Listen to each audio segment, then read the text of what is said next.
Weapons. So this is the new movie from Zach Krieger, who directed a movie we're a big fan of, Barbarian. Pepe. Isn't that Feed one? the Pepe. Feed the Pepe. Yeah, I like that one. Movie we quote like almost every time we talk. Yeah. Yeah. So this has been highly anticipated. This is, I would say, out of all the horror movies for the year, this was the one I was most looking forward to. And this did not disappoint. I was just gripped, I think, from start to finish. I love the setup of the mystery. I love the structure of the movie. I wasn't really expecting it to tell the story in that way. And I think it like paid off, and I think we had a really great ending that I thought was very satisfying, and I just all throughout loved it. Oh, James. What? What's the matter with you? What? You're such a negative Nancy, man. Like, you So, can't just like no. So listen, I did enjoy this. I thought this was good. I thought it was a good, solid movie. I can absolutely see why some people will not like it. So, for example, I went with my wife and my mother. They were both bored rigid. I think this suffers from long legs. I do not think this is the be-all and end-all. I think it's been hyped beyond belief, like Long Legs was. But it was a solid movie. I did enjoy it. But I certainly don't think it's the best film of the year and all that kind of stuff. I still think Sinners is far superior to this. But I did enjoy it. Don't get us wrong.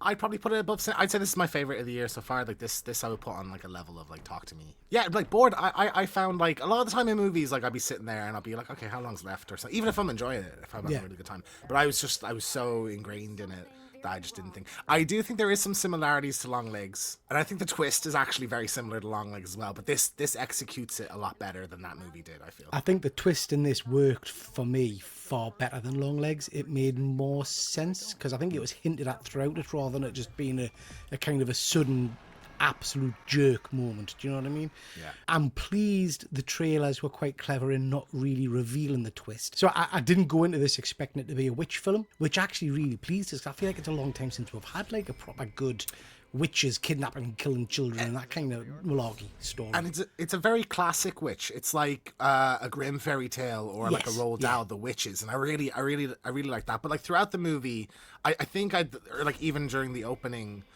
there's some kind of like hex imagery. So I was thinking voodoo for a little bit. And then I started thinking, is this going to be like a Pennywise type of scenario? Because we get this kind of, we start seeing visions of this kind of like weird, overly make-upped, clown-esque it's reminded us of you, to be honest, yeah. So I was thinking that, and then when it hit witch, I was like, oh yeah, that's good. I like that. And I just like the way, like the setup of it, where there's these 17 kids and they all go missing. And we see kind of a month later, the same day or like a little bit past each person, like of several different characters, and I just thought that was brilliant. And I love this, my favorite structure for movies, because I love when you see the same scene twice but you have more context the second time. I think that's great to know what that character was doing.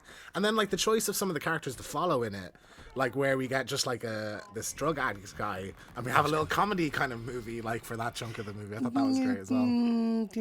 Yeah. No, So I did enjoy the element of seeing the same day from the different viewpoints. I always enjoy that. I think that's a very clever way of doing stuff. But the comedy, I guess, is where I have a slight issue. It brought, so much needed kind of relief, because it was a very tense film at times. But then I just felt like other times it was my entire theatre was laughing.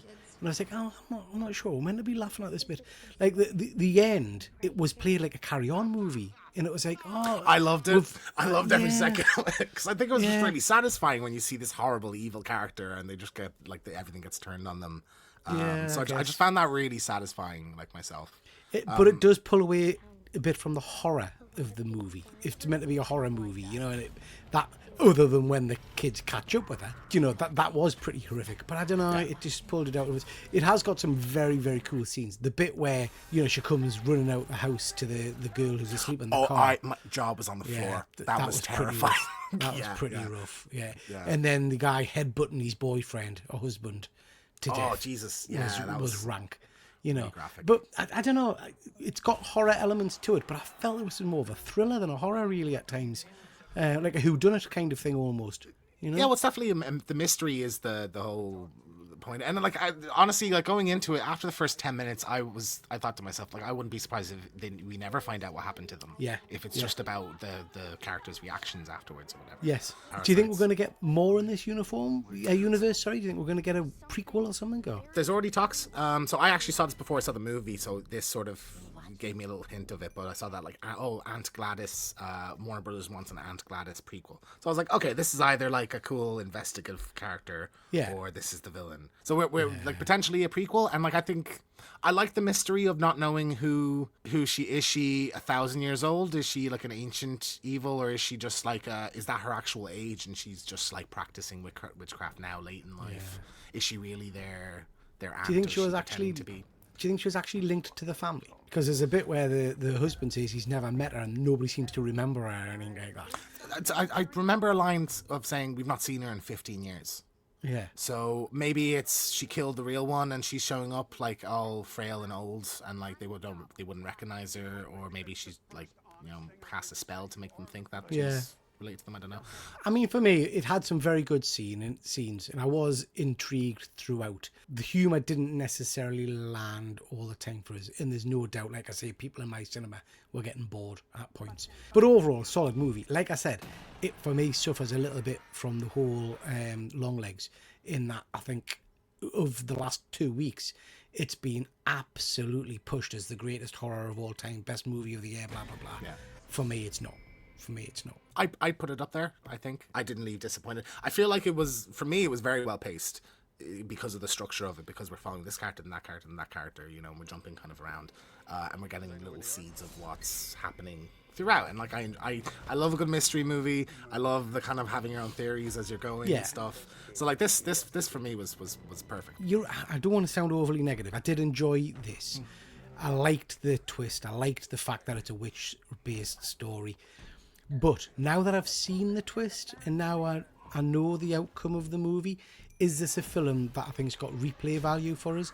Absolutely not. I don't think I'll watch this again. I think the opposite. I think because it's a mystery and because we've now seen what this character was, there's probably more stuff to kind of catch throughout it, you know. I didn't really understand. There's a bit where Josh Brolin, and one thing we haven't said, but the cast in this is phenomenal. Yeah, they're all very good. Julia Garner is my favorite thing I've seen her in. I thought she was really amazing. Yeah, Josh Brolin. But like Josh Brolin sees a gun above a house.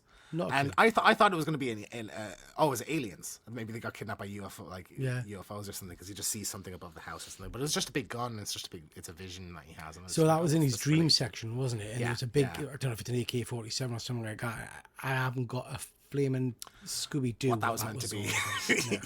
I just love the whole reaction of the town and like the way that this teacher gets ostracized because it's everybody in her, you know, in her class, and they're going to the house and they're looking in the window and seeing the two kind of parents sitting there. It was super creepy. Without doubt, there was some good jump scare kind of not just jump scare, there was some tense bits where I could feel myself getting a bit on edge, you know.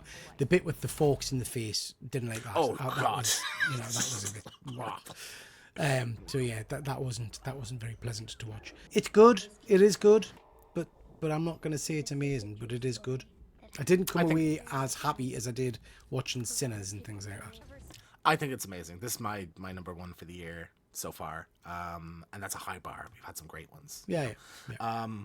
Like honestly, I really can't think of a thing I would change about this. And like I went in very hyped because I love the director, and I just heard nothing but great things. And I just had a smile on my face throughout it. I was just so engrossed. So, is it a masterpiece, James? Is it a masterpiece? Yeah, I honestly, that's the word I would. That's the word I would. I would put this. I would put this next to Talk to Me and It Follows and stuff as like a modern. So I've not seen It Follows, but Talk to Me I absolutely loved, and also Barbarian I absolutely loved. I had more fun with both of those than I did with this. So that's our review of Weapons. Thank you so much for watching. If you enjoyed this, leave a like. We review all the latest horror movies in the cinema, and we also have episodes of I'll Be Right Back, where we talk about retro horror movies. We also have One Good Scare live every second Friday. Thanks for watching, and we'll see you next time.